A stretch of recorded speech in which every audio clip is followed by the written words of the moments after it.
Welcome along to the Matchbook Football Podcast, the final one before another international break. I'm your host, Daniel Hussey, joined by Mark O'Haire and Adrian Clarke in the search of more winners this weekend before the guys take a well-needed break. Before we get going, as always, and we appreciate the support this season on the podcast, it's been our best performing podcast throughout both YouTube and on our podcast with Apple and Spotify. So if you can take 2 seconds, hit that like button, leave a comment, subscribe completely for free wherever you're watching or listening. It does make a difference to our content and it makes sure that we get to continue making these shows.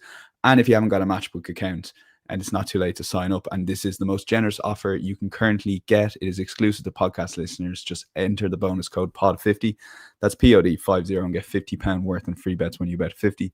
Full T's and C's available on screen now, but also matchbook.com/promotions. And of course, I don't think any podcast really recaps the bets as well as we do. Insights.matchbook.com. They're just there for you. If you do miss the podcast or you want to recap, it's all there. And we see continued strong numbers there too. But yeah, guys, let's get straight into it. Decent Champions League, I thought, in terms of entertainment throughout. Some good games, some not so good games. We won't delve into the format too much, but we will start with Chelsea versus Liverpool. And Adrian, I might start with you here. Chelsea 3.1, Liverpool 238, the draw 385.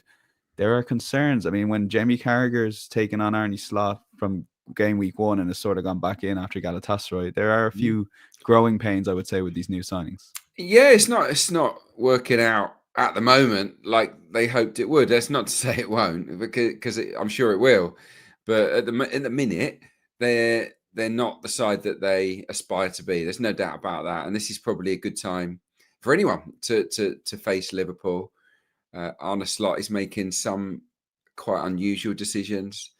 I thought his team was a bit weird over in Galatasaray. You know, Szoboszlai right back with no Bradley, using Frimpong on the right wing.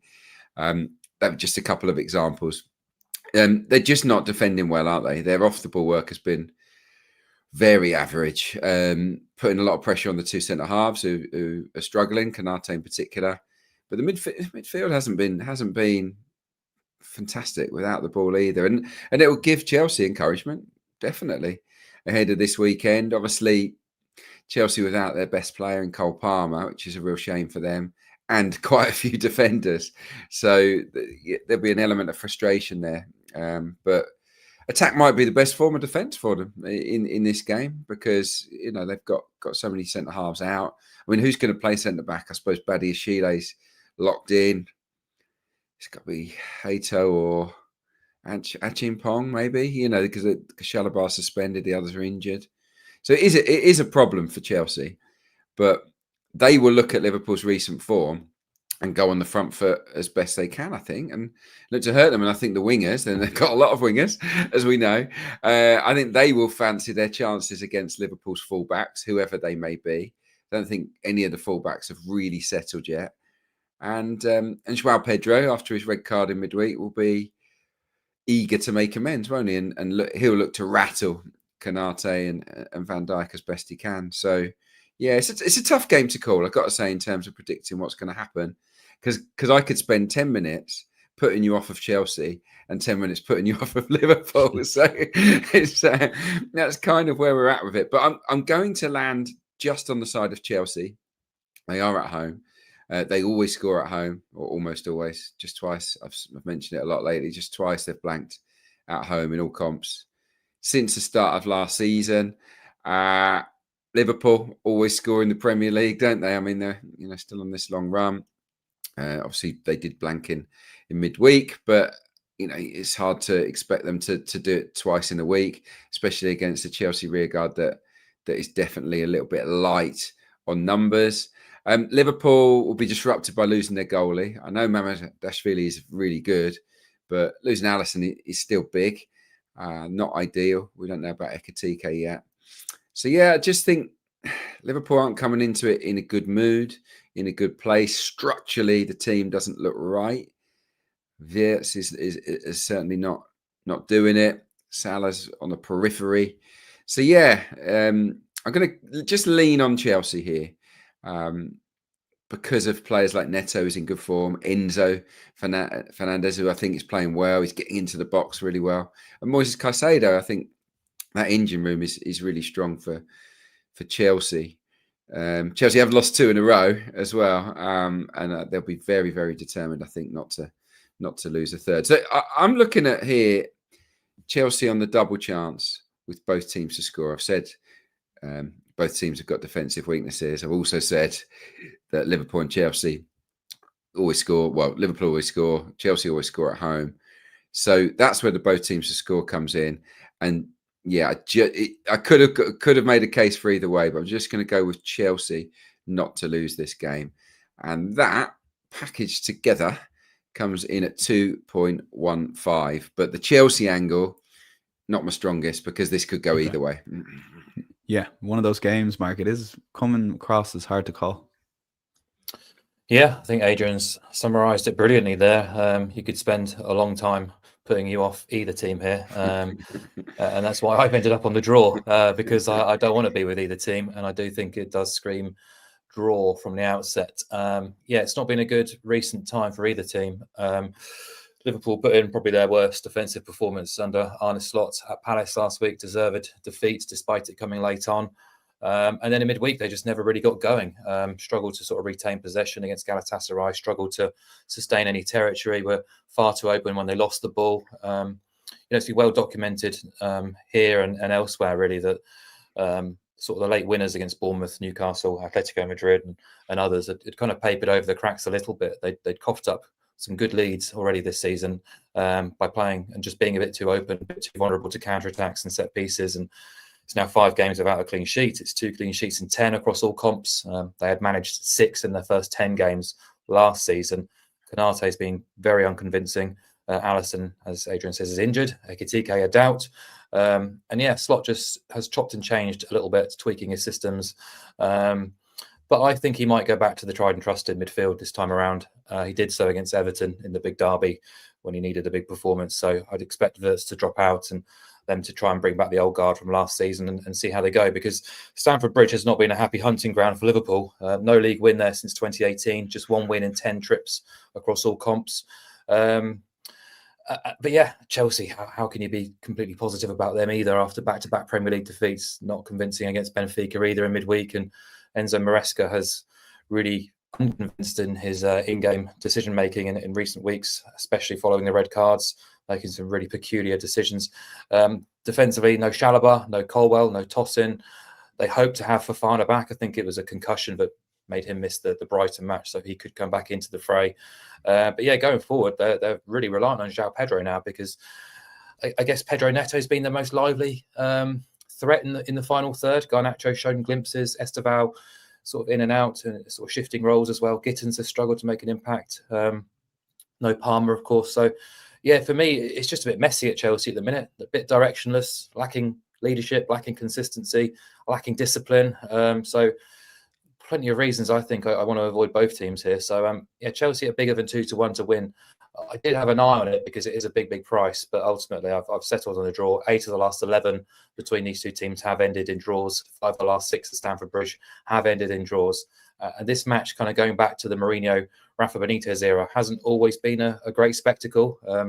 Certainly one that we hope and expect it to be. So quite often it can be a grind. So the draw at nearly 3-1 stood out, but I will push it over the 3-1 mark by getting 4.2, include the draw and under 4.5 goals. I think 30 of the last 32 meetings between these two teams have gone under 4.5 goals. You've got the 0-0, the 1-1, the 2-2. So if you're back in the draw, you're only missing the 3-3 here. And I'd be surprised if it escalated that far. I wouldn't be too surprised if we saw 3 or fewer goals in this game, actually.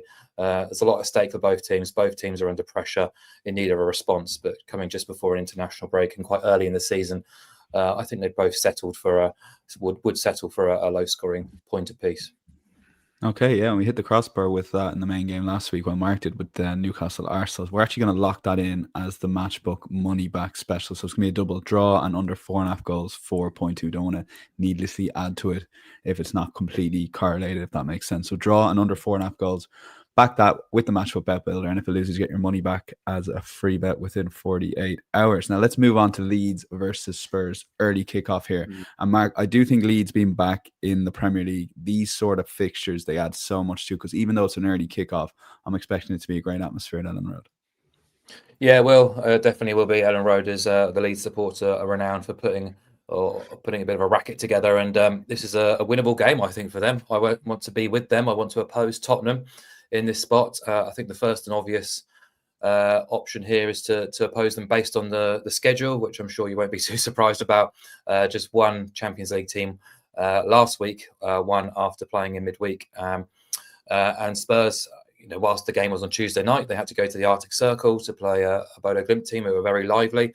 And then this is the early kickoff. So 2 away days, Tuesday to the early kickoff on Saturday. That certainly gives Leeds the rest and preparation advantage. But I think more importantly, Spurs' performances have been pretty underwhelming for a while now. I'm not sure it's been getting the press it probably deserves. So, failed to impress in midweek. But Thomas Frank was quite rightfully praised for the way in which Spurs played against PSG. Big caveats, I think, surrounding that game anyhow. But then the way in which they won at Man City was very impressive. But since then, it's been really underwhelming. The attack isn't firing at all. They haven't managed 1.3 expected goals or more since beating Burnley on the opening weekend. And if you look at their last 6 matches, Bodo, Wolves, West Ham, Bournemouth, Villarreal, Brighton, so varying degrees of opposition. They've combined for an open play expected goals tally of 377. That's 0.63 per game XG from open play. It's not great.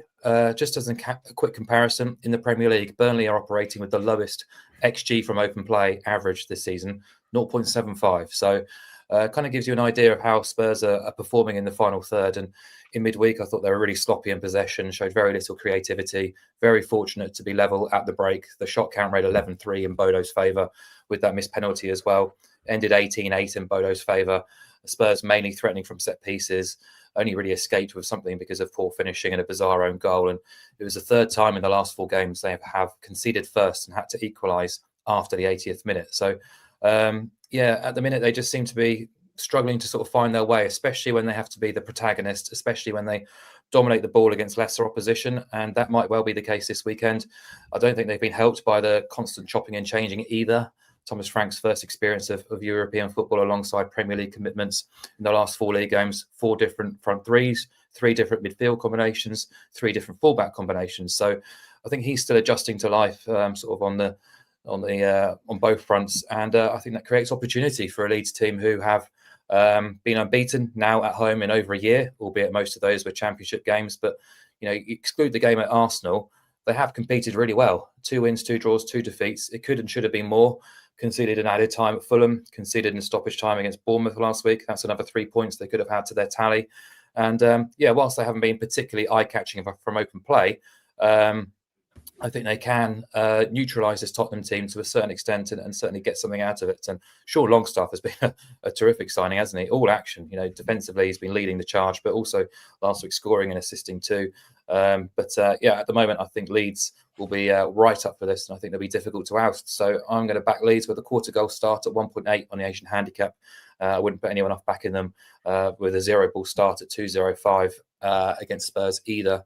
But with the plus quarter of a goal start, we at least get half a stakes winner if the game ends all square. So just want to be against Spurs this weekend.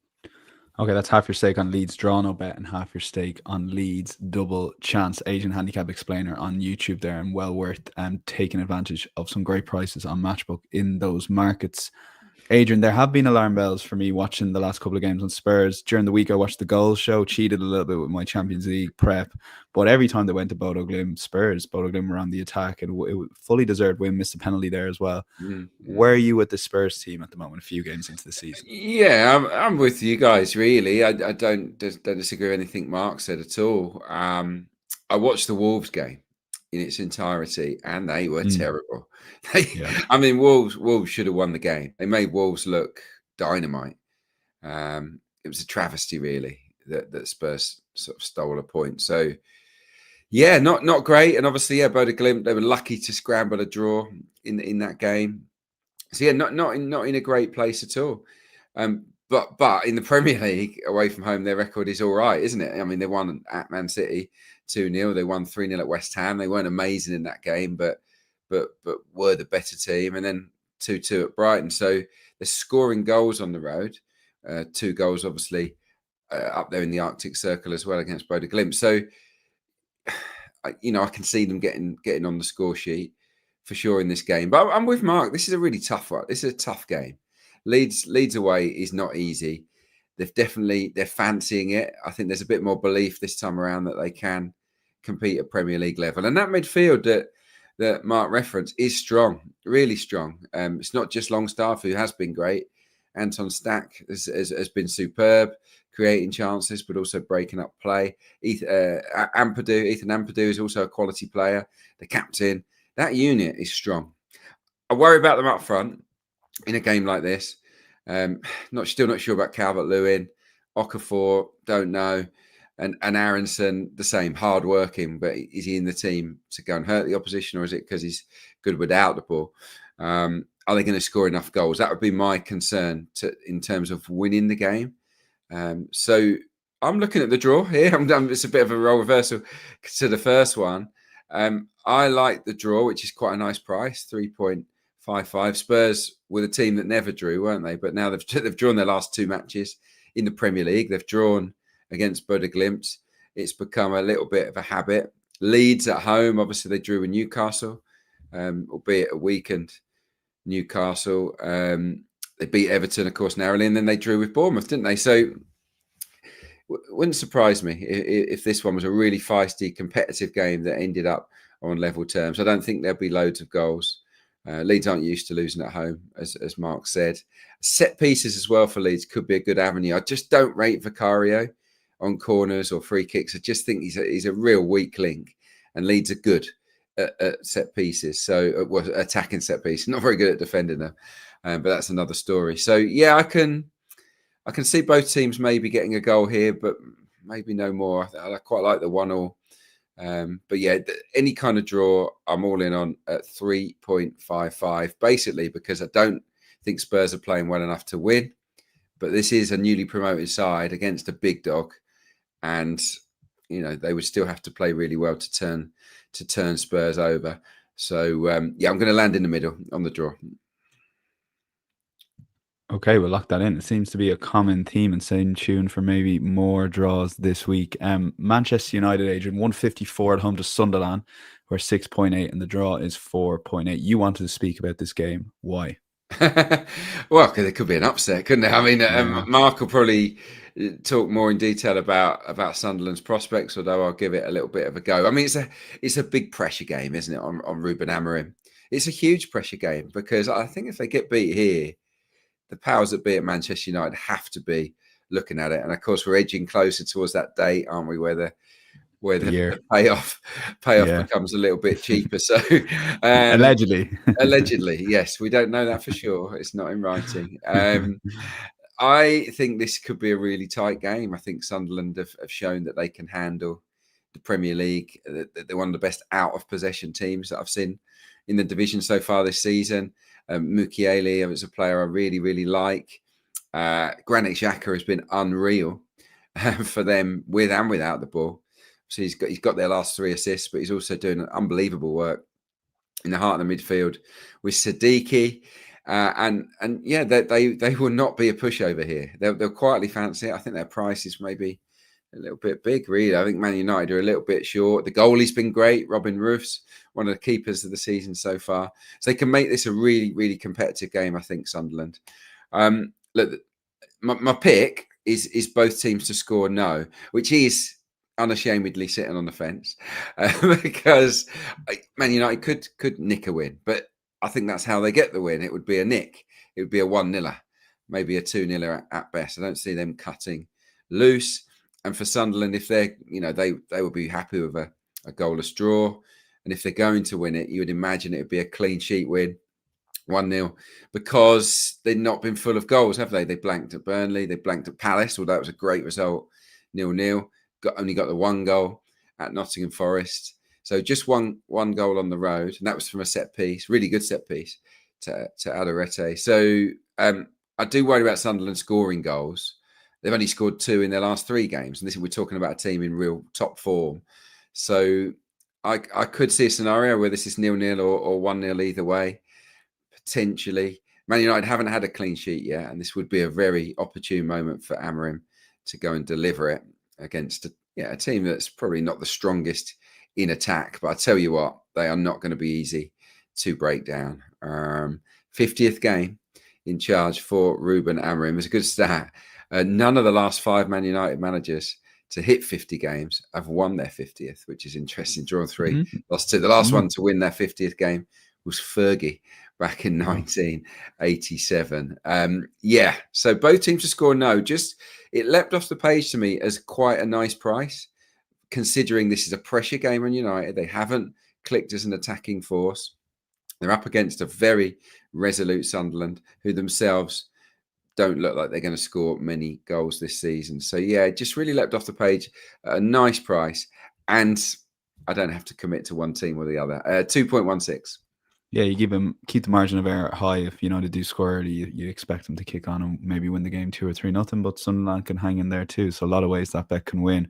Mark, you like Sunderland on that Haitian handicap. You're going to take plus half, split your stake, so plus a quarter, half your bet on +1 and half your bet on +1.5.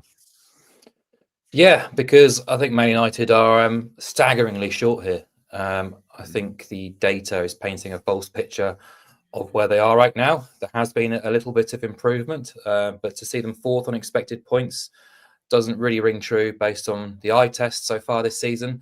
I looked a bit more into that data, and they have only won the non-penalty expected goals battle 3 times in 6. So reasonable, but not fantastic. But if you look at their big chances conceded, it's only worsened by Burnley. So it's the 2nd worst in the division. Their XG against is large.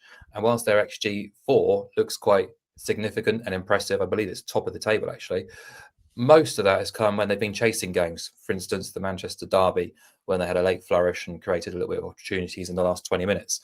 So really, when things have been level, they've been ordinary at best. And with Amorim, I'm a huge fan of his and still believe he'll be a great success as a coach elsewhere. He looks like a dead man walking at the minute, and it's 1 step forward and 6 steps back at the minute. And I guess anyone who saw Monday Night Football on Sky Sports would have been as horrified as I was when the numbers were presented about his overall tenure. It's incredibly grim. What I would say, though, is they have been at the best at Old Trafford. You think of the Arsenal, Chelsea and Burnley performances. But it kind of goes back to, can you trust them at sort of 150, 155? No, I don't care who they're playing. There's no chance I'm going to back them at those kind of quotes. And it's not all about Amorim and his system. I think the individuals have let his team down a lot this season. Some really basic errors, just getting caught out by long balls at Brentford last week. Again, in the second half, when sort of chasing a game, lots of possession, no incision, no urgency, no invention. And Sunderland are just not going to be easy meat at all. 11 points on the board. That's the best start by a promoted team since West Ham in 2012. As I said last week, I was a little bit dubious about their prospects this season after signing a raft of players. I thought, how are they going to integrate them into the team and be successful? But Reggie Lebris has done quite a remarkable job to get them all singing from the same hymn sheet so early on. 6 new defensive personnel started against Forest last weekend. And again, they performed so coherently, so organised. Just 4 goals conceded this season. And everybody is contributing across the board. So I think they can be very competitive at Old Trafford. And I really like the idea of backing them with that 1.25 goal start. At 180, 183, I think it is. It just means we make money as long as Man United don't beat Sunderland by 2 goals or more. And that has occurred 4 times in 33 Premier League games under Ruben Amorim. So I'm not expecting it to happen this weekend either.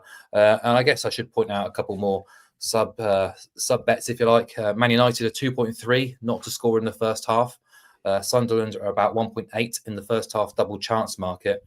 So United were 18th in the first half table last season. They led at half-time 5 times in 38 league games. Only Southampton and Leicester scored fewer first half goals, and no team has conceded the first goal more often than Man United under Amorim, 21 times in 33 games. And if you look at Sunderland this season, they're yet to concede a first half goal in the Premier League, and they've allowed only 4 shots on target in the first half of all their games this season, which is the fewest in the league. So really, really impressive work from the Black Cats, and I think they can be very competitive at Old Trafford. So I'm going to back them with a chunky start at 180. Okay, both under goal/pro Sunderland angles for that 3:00 kickoff, which seems a big game before the international break, as the guys have mentioned. Sunday, 2:00, Everton versus Palace. Palace are away to Dynamo Kiev tonight. That game is taking place before we're recording here, or after we're recording here, that is.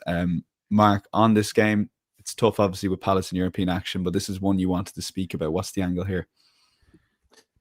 Yeah, we talk about the draw. I think this is the most obvious draw in the coupon this weekend, so I'm going to back it.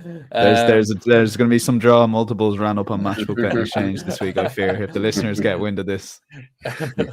So the draw is 3.3, relatively short for a draw price, but I think it's vindicated, really.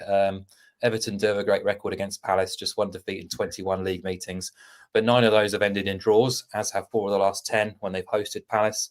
7 of the last 10 at home have been drawn, and no side has drawn more often at home than Everton since the start of last season. So they have a questionable record against top half teams. Most of their good work has always been done against the bottom half. So whilst they do have the rest and preparation advantage here, I sort of reserve judgment really on that, because I think Monday night they started really well, but then could easily have lost that match against West Ham. It got away from them in the second half, didn't really seize the initiative after Michael Keane's header, squandered that lead, and it was more than a deserved point for West Ham, who looked the more threatening in that second half. And I think Everton did really struggle with pace down the flanks, and that's an area of concern, I think, when you're playing a Palace team who are so well set up, especially down the flanks. So going forward, I think Everton do lack a transitional threat. That's something that Palace do pose, and still no standout number 9. I don't know how Tiano Barry's not getting a start ahead of Beto, who's been really underwhelming this season.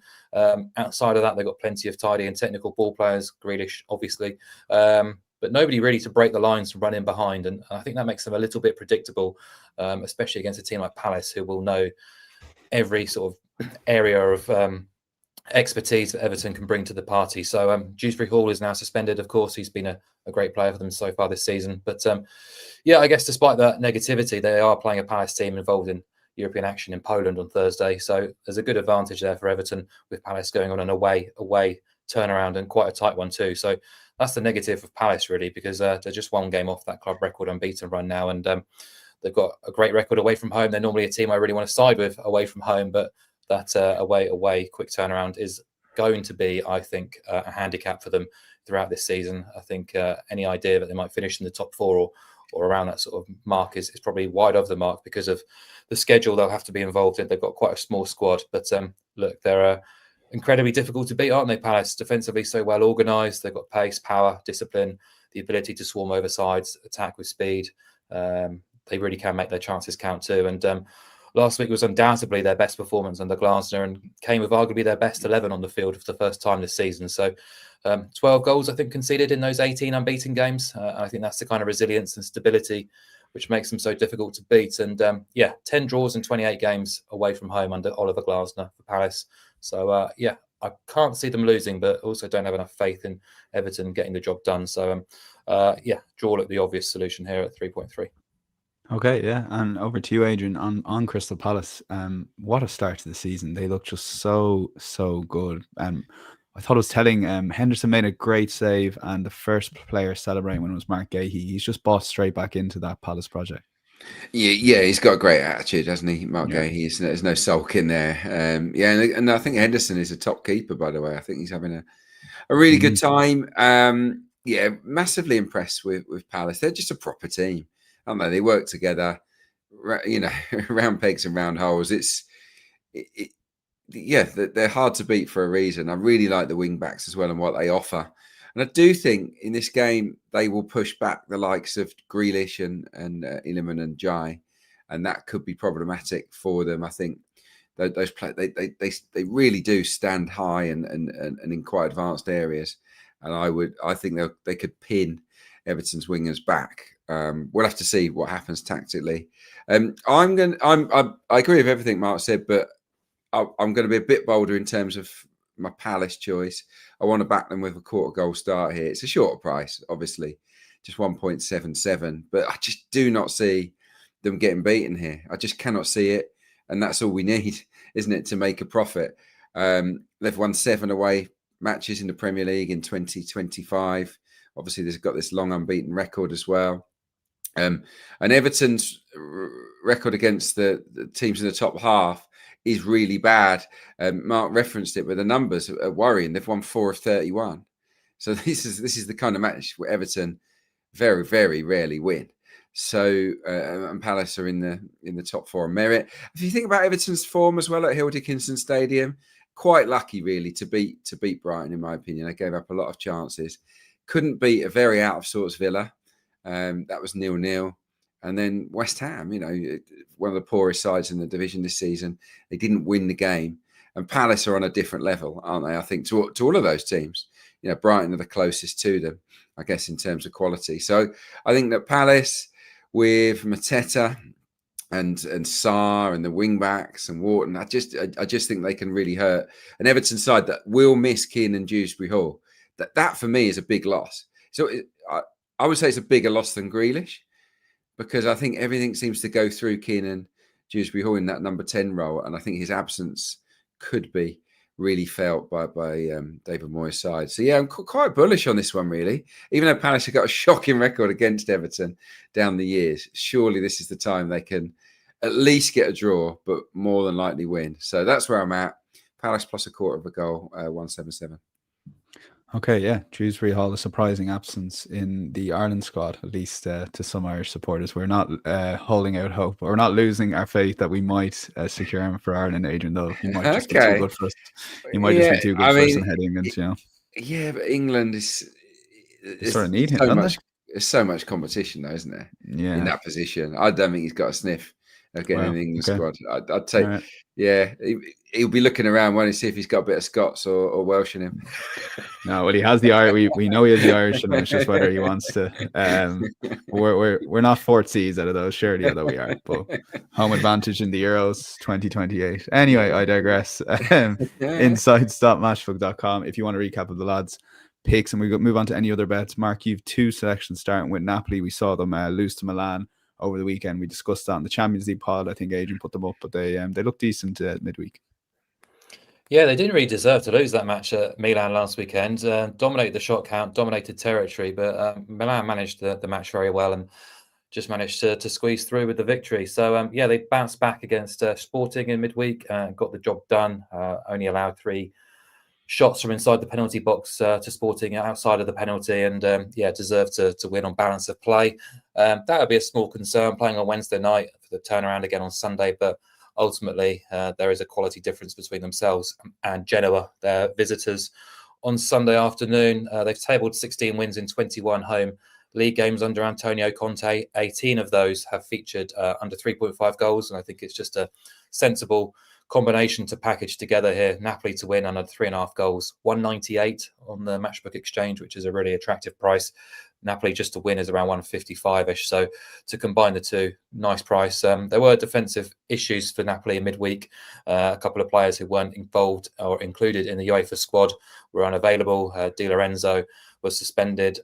He's back and available for the weekend. Spinazzola played in midweek, so he should be okay. Oliveira has trained as well this week. So defensively, they should be looking in better shape. But most of this wager focuses on the opposition, really, which is Genoa, a side led by Patrick Vieira. They've been very, very dour in Serie A since his arrival. 31 games in charge. Those matches averaging just 2.07 goals. 26 of the 31 went under 3.5. And away from home, those numbers reduce even further. If you look at their season so far, they've played 5 games. They've scored just twice, lost 3 times, beaten 3-0 at home by Lazio on Monday night. That result was a bit harsh based on the balance of play, but they were turned over 1-0 by Juve. Earlier this season, only 4 sides are averaging fewer shots in the box, and they're playing a Napoli team who are second in terms of, concede the second fewest shots from inside the penalty box, and they're also second for non-penalty expected goals generated. So, I think trust the Neapolitans to win alongside under 3.5 goals at basically even money. You got the 1-0, 2-0, 3-0, and the 2-1 correct scores on the side. Okay, second selection from Ligue 1. Yeah, we've covered Paris FC a couple of times now this season. They've been really good fun to follow. They're not your normal newly promoted club in France. They are backed by an extremely wealthy family, the Arnault family, and they are very much supported by the Red Bull organisation as well. So they've got a budget which is rumoured to be top 6 in Ligue 1, but at the very least, it's definitely top half. They spent pretty big in the summer, 8 new additions. Understandably, performances have been a little bit mixed and inconsistent, especially defensively, where they've looked like an accident waiting to happen for the most part. Going forward, they pack a lot of punch, but it's made their matches really entertaining. So they opened their account this season with a 1-0 defeat, but since then, their results have been 2-5, 3-2, 2-1, 2-3, and 1-1. So 4 from 5 going over, all 5 seeing both sides score. This weekend, or on Friday night, I should say, they host Lorient, who actually came up with them from Ligue 2. They were the Ligue 2 champions, which was quite a feat considering the budgetary and spending power differences between the two teams. But they've had a very topsy-turvy start themselves, actually. They were battered 7-1 at Lille, lost 4-0 against Marseille. But last weekend, they did beat Monaco 3-1. Monaco, a side who were lacking with any real midfielders for that match. And they beat Rennes 4-0, but 2 red cards went in their favour in the first half. But overall, 1 clean sheet, 14 goals conceded, but they've notched 9 times themselves. Overs as 1 in 4 of 6. And I think the repeat looks attractive. It's 1.83 for over 2.5 goals. If you look at these two teams so far, exclude penalties and Paris games are averaging 3 expected goals, 39 big chances in those 6 games. That's 6.5 per game. And there's been 33 big chances in Lorient's matches as well. So, expecting plenty of goals and entertainment. And, I don't think we'll be getting over 2.5 goals at these kind of prices in a couple of months if Paris continue playing the way they are. Okay, mispriced price, so get on there for potential value in league. And Adrian, you've 2 selections here. First one, Sheffield Wednesday versus Coventry. Coventry absolutely flying this season, and the opposite probably for the home side.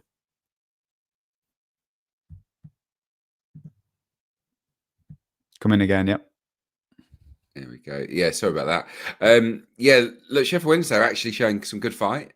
They had a terrific draw at Birmingham City. They should have won it, really. Right at the end that they threw it away.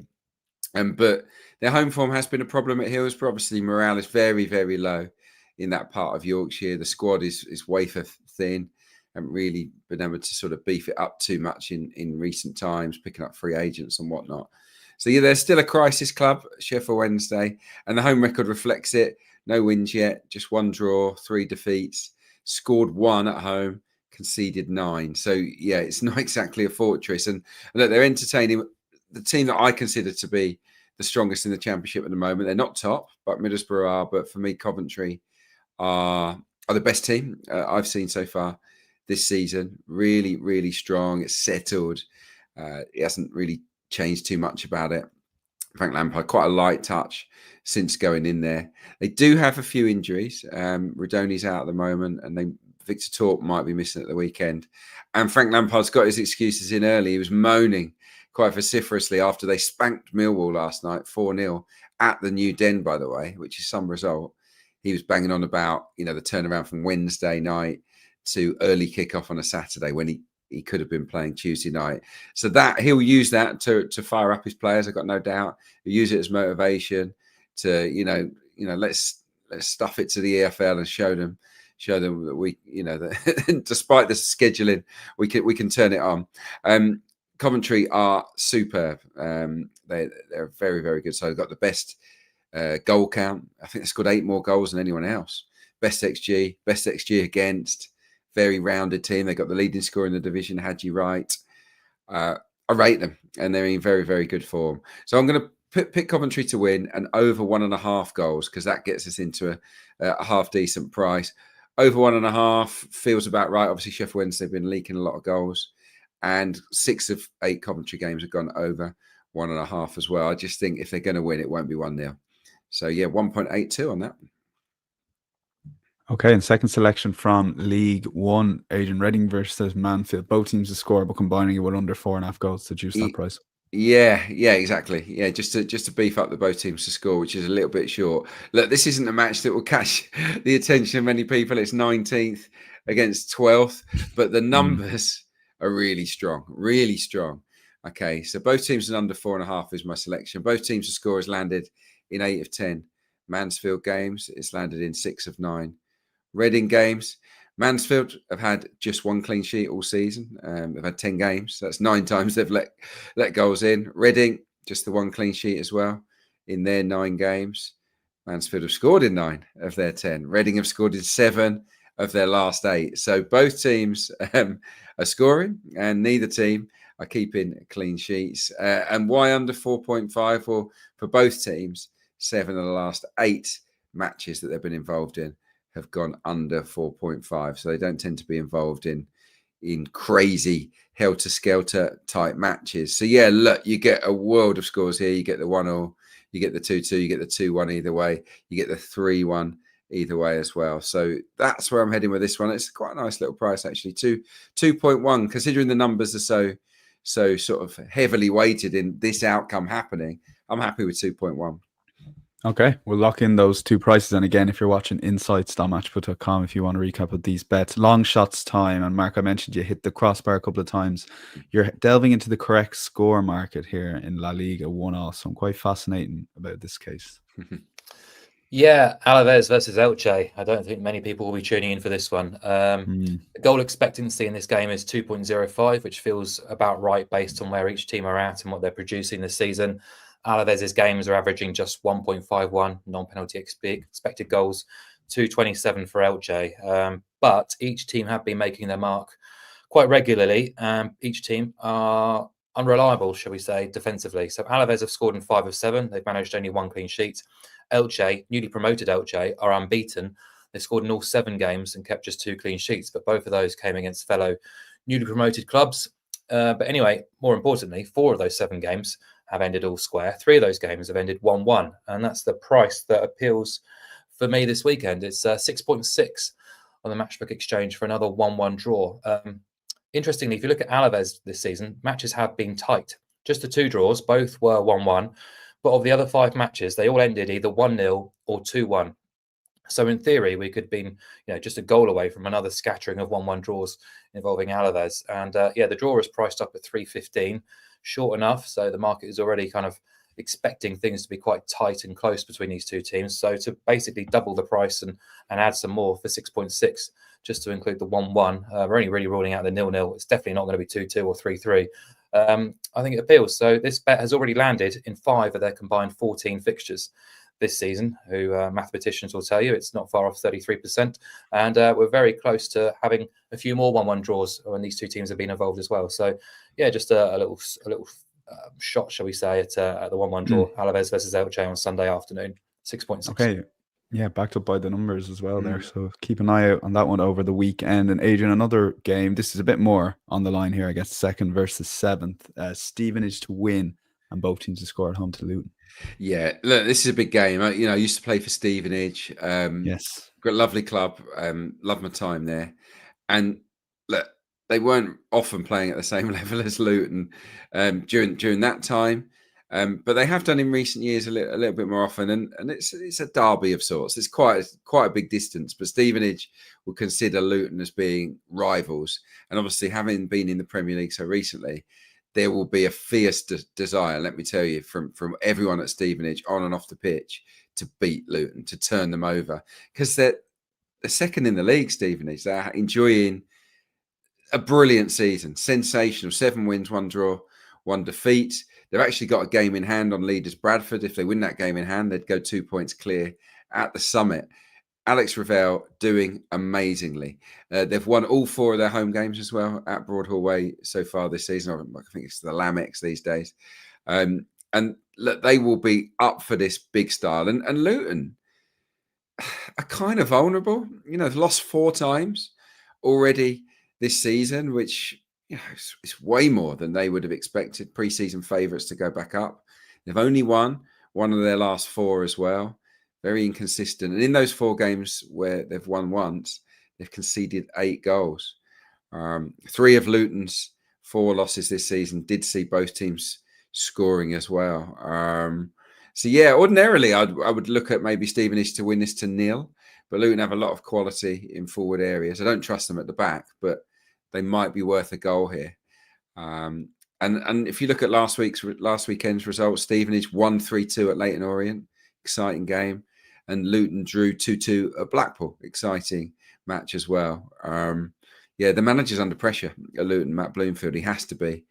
And Stevenage they're just the sort of club that would like to sort of sock it to Luton. So yeah, I would love this to come in. Stevenage to win, both teams to score. It's 6.0, so 5-1. Yeah, it'd be great seeing Stevenage in the Championship next season. Would be quite a story for sure in the EFL. Best bet time, Mark. We've spoken about Atletico Madrid not being this defensive team they used to be 3-4 years ago under Diego Simeone.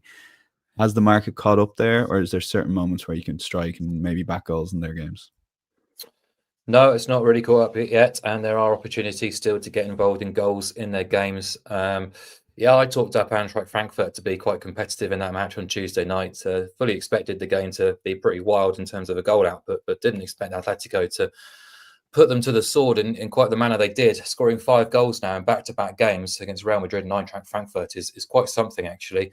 Now, Frankfurt did gift wrap a good few of those goals, but Atletico are in a really rich vein of form right now, especially in attacking areas, and they'll be confident going away to Celta on Sunday night in what I think will be a bit of a humdinger of a match. Celta are involved in European action on Thursday night, which is a definite negative for them, but they'll have seen Atletico play against Frankfurt, and even then they'll know and be well aware that defensively Atletico can be got at. Their centre-backs especially have a mistake or two in them, and goals have just been part and parcel really of Atletico's season so far. 9 matches across all comps, 8 have seen both teams scoring.